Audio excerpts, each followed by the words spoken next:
গঙ্গাপুত্র ভীষ্ম পিতা শান্তনুর সাথে জেলে সর্দারের কন্যা সত্যবতীর কিভাবে বিয়ে দিলেন আর গঙ্গাপুত্র দেবব্রত কি করে ভীষ্ম হলেন, আজকের ভিডিও এই বিষয় নিয়ে।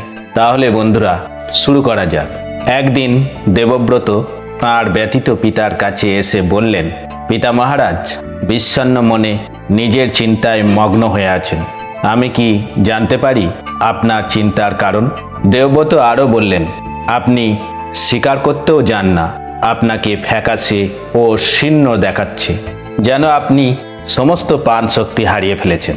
আপনি কোন রোগে ভুগছেন আমি জানতে পারলে তার প্রতিকারের চেষ্টা করতে পারি। পুত্র দেবব্রতের এই কথা শুনে পিতা শান্তনু বললেন, হে পুত্র, তুমি ঠিকই বলেছ, আমি বিষণ্ণ হয়ে পড়েছি। আমি তোমাকে এটাও বলবো কেন আমি বিষণ্ণ হয়ে পড়েছি। তুমি আমাদের এই মহান বংশের একমাত্র বংশধর। তুমি সর্বদা অস্ত্রের খেলা আর বীরত্বের কৃতিত্বে মগ্ন থাকো। কিন্তু হে পুত্র, আমি সর্বদা মানব জীবনের অস্থিরতার কথা ভাবি।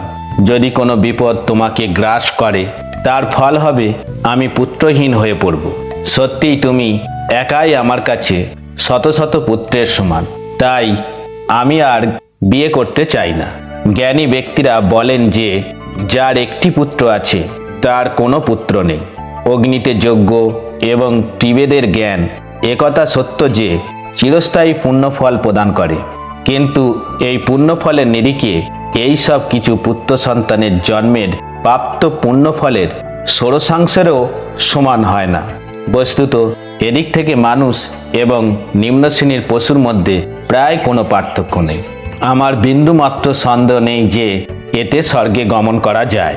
পুত্র সন্তানের জন্ম দেওয়ার ফলস্বরূপ বেদ, যা পুরাণ সময়ের মূল এবং দেবতাদের দ্বারাও প্রামাণ্য বলে গণ্য, তাতে এর বহু প্রমাণ রয়েছে। তুমি একজন উত্তেজিত স্বভাবের বীর। তুমি সর্বদা অস্ত্র চর্চায় রত থাকো। খুব সম্ভবত তুমি যুদ্ধক্ষেত্রে নিহত হবে। যদি তাই হয় তবে ভরতবংশের কি অবস্থা হবে? এই চিন্তাই আমাকে এত বিষণ্ণ করে তুলেছে। আমি এখন তোমাকে আমার দুঃখের সমস্ত কারণ বিস্তারিতভাবে বললাম। মহাজ্ঞানী দেবব্রত রাজার কাছ থেকে এই সমস্ত কিছু জেনে কিছুক্ষণ মনে মনে চিন্তা করলেন। তারপর তিনি তার পিতার কল্যাণে নিয়োজিত বৃদ্ধ মন্ত্রীর কাছে গিয়ে রাজার দুঃখের কারণ জিজ্ঞাসা করলেন।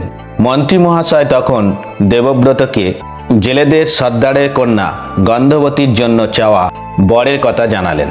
তখন দেবব্রত বহু প্রবীণ ক্ষত্রিয় সর্দারদের সঙ্গে নিয়ে জেলেদের সর্দারের কাছে গেলেন এবং রাজার পক্ষ থেকে তার কন্যাকে ভিক্ষা চাইলেন। জেলেদের সর্দার দেবব্রতকে যথাযথ সম্মানের সঙ্গে আসন গ্রহণ করতে বললেন। রাজকুমার দেবব্রত সর্দারের সভায় আসন গ্রহণ করলেন। জেলে সর্দার দেবব্রতকে বললেন, আমার একটি শর্ত আছে, সেটি হলো সত্যবতীর পুত্রই রাজ সিংহাসনের অধিকারী হবে, আর কেউ মহারাজের পর রাজ সিংহাসনে বসতে পারবে না। এই কথা শুনে দেবব্রত তার পিতা মহারাজ শান্তনুর উপকার করার ইচ্ছায় সমবেত সেনাপতিদের সামনে বললেন, আমার এই প্রতিজ্ঞা শুনুন। এমন মানুষ এখনো জন্মায়নি বা জন্মাবে না যার এই ধরনের প্রতিজ্ঞা করার সাহস থাকবে।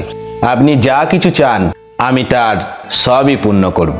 এই কুমারীর গর্ভে যে পুত্র জন্মাবে সেই হবে আমাদের রাজা। এই কথা শুনে জেলেদের সর্দার বললেন, হে পুণ্যবান আত্মা, হে গঙ্গাপুত্র, সত্যবতীর মঙ্গলের জন্য এই সেনাপতিদের সামনে তুমি যে প্রতিজ্ঞা করেছ তা নিঃসন্দেহে তোমার যোগ্য। তুমি যে তা কখনো ভঙ্গ করবে না সে বিষয়ে আমার বিন্দুমাত্র সন্দেহ নেই। কিন্তু তোমার যে পুত্র সন্তান জন্মাবে তাদের ব্যাপারে আমার সন্দেহ আছে। সত্যনিষ্ঠা গঙ্গার পুত্র জেলেদের সর্দারের দ্বিধা অনুভব করে বললেন, আমি ইতিমধ্যেই সিংহাসনের অধিকার ত্যাগ করেছি। আজ থেকে আমি ব্রহ্মচর্যের ব্রত গ্রহণ করছি। গঙ্গাপুত্রের এই কথা শুনে জেলে সর্দারের গায়ের লোম খাড়া হয়ে গেল। জেলে সর্দার বললেন, আমি আমার কন্যাকে দান করছি। এর পরপরই অপ্সরাগণ, দেবতাগণ এবং বিভিন্ন গোত্রের ঋষিগণ আকাশ থেকে দেবব্রতের মাথার উপর পুষ্প বর্ষণ করতে লাগলেন এবং বলে উঠলেন, ইনিই হলেন ভীষ্ম। তখন ভীষ্ম পিতার সেবা করার জন্য সেই মহর্ষি রমণীকে বললেন, হে মা, এই রথে উঠুন এবং চলুন আমাদের ঘরে যাই। এই বলে ভীষ্ম সেই সুন্দরী যুবতীকে তাঁর সঙ্গে নিয়ে হস্তিনাপুরে পৌঁছে তিনি শান্তনুকে যা যা ঘটেছিল তার সবই বললেন।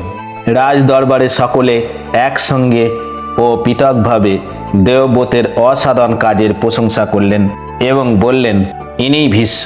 শান্তনু ও তার পুত্রের এই অসাধারণ কীর্তির কথা শুনে অত্যন্ত আনন্দিত হলেন এবং সেই মহাত্মা রাজকুমারকে ইচ্ছা মৃত্যু বর দিয়ে বললেন, যতদিন তুমি বাঁচতে চাইবে ততদিন মৃত্যু তোমার কাছে আসবে না।